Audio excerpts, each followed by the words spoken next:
Just returned from the dump with a cottonwood log somebody threw away. There were a bunch of these there. I think it's time to cut it up with the chainsaw and see if we can make a little guitar or something out of it.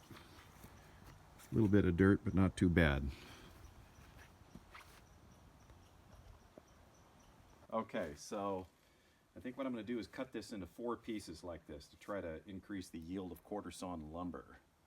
So cut it in half, and then each half gets cut in half again. And I've got the big saw out for this job.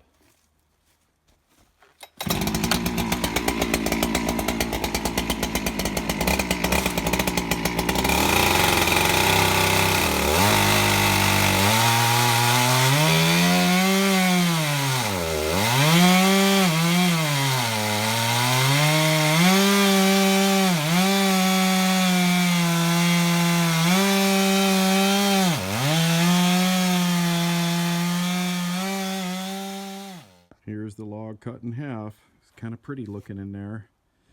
Cottonwood. Now they get cut in half once more. Okay, it's all quartered up here, so it's time to take it in on the bandsaw inside the shop.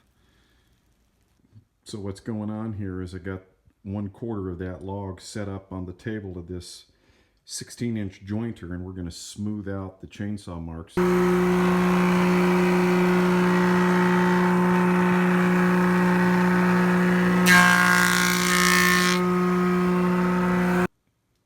Came out pretty smooth after about a dozen or so passes on this thing, but I found a nail in this right here. Somebody had driven a nail in this tree when it was pretty young, so now I got to try to dig that thing out of there. I don't want to put it on my brand new bandsaw blade like that. Just chew the teeth right off.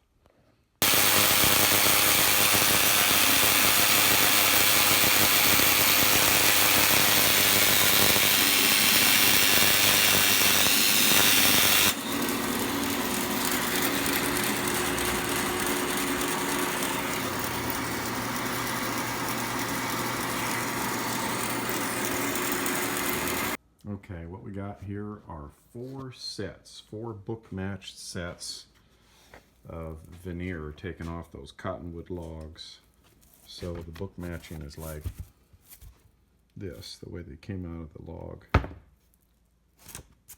And so then the grain will be symmetrical. They've got to dry a little bit. They're pretty wet. They need a few days to dry, but they're about 3/16 of an inch thick.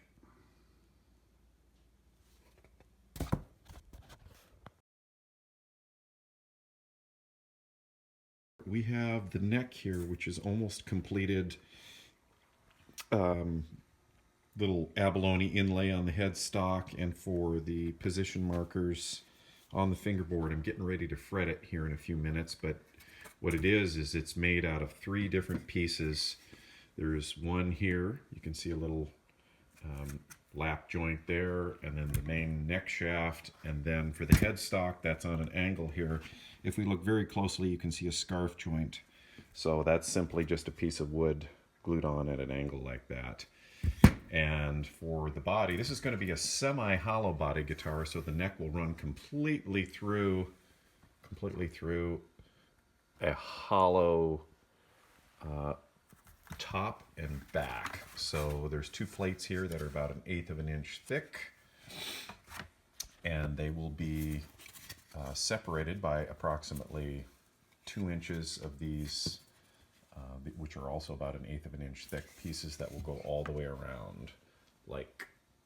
So I got the neck on this cottonwood guitar all fretted with stainless steel fret wire, so they should last longer than the life of the guitar. The stainless steel frets are really hard. The traditional fretting material is nickel silver, which is some kind of, I think, a brass alloy or something.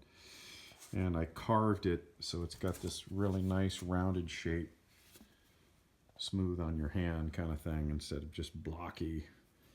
And I'm sizing it up to go on the back here of this body, kind of an angular looking body, but this is how it will work.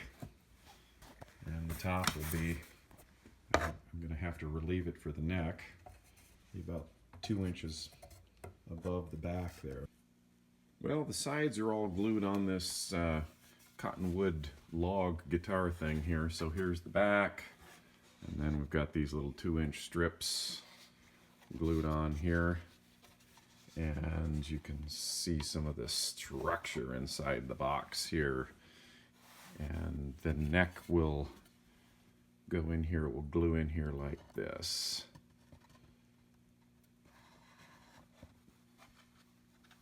So then the top will go on over that.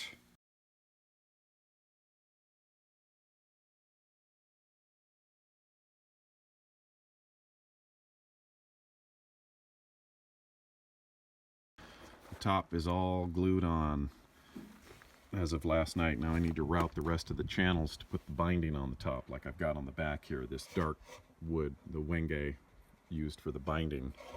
I'm going to put that on the top. So I've got to get the palm router out and finish that up, and put another little pickup hole like this right about here, and then the bridge will mount there.